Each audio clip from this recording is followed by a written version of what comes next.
नमस्कार गुरुजनों, मैं राकेश वर्मा आप सभी का स्वागत करता हूं आपके अपने परिवार एसएन गुरुकुल पर। गुरुजनों, आप में से आधे ऐसे नियोजित शिक्षक शिक्षिकाएं हैं जिन्होंने सक्षमता परीक्षा का बायकॉट कर रखा है प्रारंभ से ही। जब से क्षमता परीक्षा का नाम सरकार के मुख से, शिक्षा विभाग के मुख से आया था, तब से जो है आपने इसको बायकॉट कर रखा है। और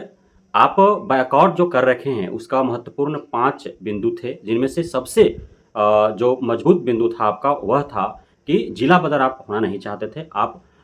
अनैच्छिक स्थानांतरण नहीं लेना चाहते थे। आपका था कि हमें म्यूचुअल ट्रांसफर की सुविधा दी जाए, हमें ऐच्छिक स्थानांतरण का लाभ प्रदान किया जाए। हालांकि अब तक उस पर विचार नहीं बना है, लेकिन डॉक्टर एस सिद्धार्थ के आने के उपरांत शिक्षक शिक्षिकाओं के हित में कई फैसले लिए जा चुके हैं। उसी में से एक फैसला यह भी है कि नियोजित शिक्षक शिक्षिकाओं का स्थानांतरण कोई भी अपने मर्जी से डीओ नहीं कर सकता है। अब इससे पूर्व होता क्या था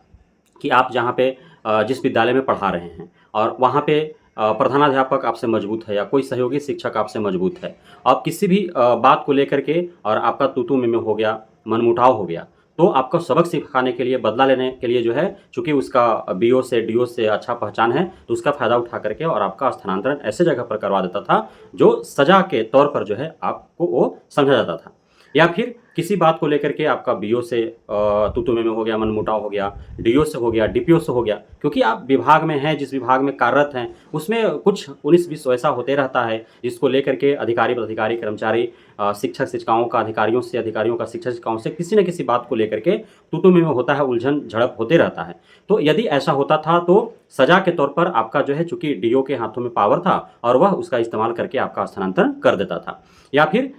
जिस भी नियोजन इकाई में आपका नियोजन हुआ है, अब चूँकि आपको पंचायत से हुआ होगा, आपका प्रखंड से हुआ होगा, आपका पंचायत समिति से, जिला परिषद स्तर से हुआ होगा, आपका नगर निकाय से हुआ होगा, तो जिस भी नियोजन इकाई से हुआ होगा, वहाँ का जो अभी प्रतिनिधित्व कर रहा है, यदि उससे किसी बात को लेकर के यदि मनमुटाव हो जाता है, तू-तू मैं-मैं हो जाता है, झड़प हो जाता है, तो वह चूँकि सत्ता में अभी है और उसका फ़ायदा उठा करके वह आवेदन देता है बीओ को, डीओ को और आपका फिर स्थानांतरण करवा देता है। अधिकांशतः ऐसा प्रधानाध्यापकों के साथ होता था, प्रभारी प्रधानाध्यापकों के साथ होता था कि उन्हें जो है कुछ बातों को लेकर के और वहाँ के चाहे वार्ड सदस्य से झड़प हो जाता था, चाहे वहाँ के पंचायत प्रतिनिधि से झड़प हो जाता था या फिर बीओ, डीओ से हो जाता था और जो है बदला स्वरूप इस प्रकार के जो है कारनामे किए जाते थे, इस प्रकार के करतूत किए जाते थे।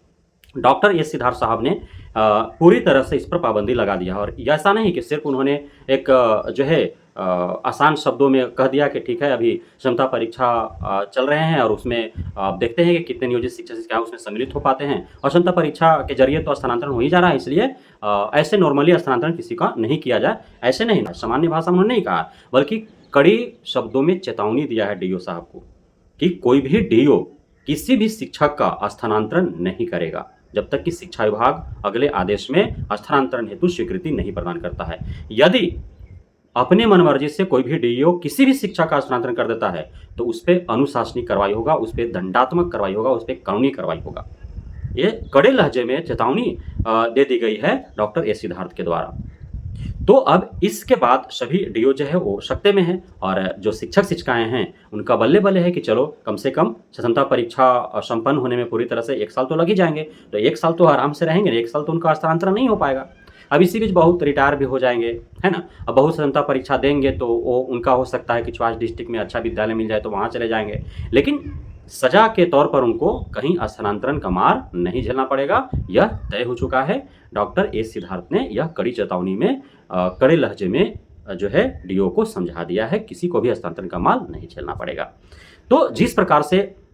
टीचर फ्रेंडली होकर के, स्टूडेंट फ्रेंडली होकर के और डॉक्टर एस सिद्धार्थ जो है अपने सारे दिशा निर्देश, नीति नियम जारी कर रहे, बना रहे हैं, इसमें नैतिकता और मानवता के आधार पर पूरी ईमानदारी और कर्तव्यनिष्ठता के साथ सारे शिक्षक शिक्षिकाओं का भी इस जो एक डॉक्टर एस सिद्धार्थ के द्वारा कदम बढ़ाए गए हैं आगे शिक्षा सुधार की तरफ, जो शिक्षा व्यवस्था के सुदृढ़ीकरण के तरफ, तो उसमें उनको जो है साथ देने की आवश्यकता है। और डॉक्टर एस सिद्धार्थ पूरी तरह से समर्पित हैं शिक्षा व्यवस्था के लिए, शिक्षक शिक्षिकाओं के लिए, शैक्षणिक संस्थानों के लिए, सरकारी विद्यालयों के लिए। तो आप सभी उनका साथ दीजिए। बहुत बहुत धन्यवाद आप सभी साथियों का, सभी गुरुजनों का, सभी नवनियुक्त शिक्षक साथियों का, सभी शिक्षक अभ्यर्थियों का हमारे साथ जुड़े रहने के लिए, बने रहने के लिए, हमें इतना प्यार देने के लिए, हम पे भरोसा बनाए रखने के लिए। जय हिंद।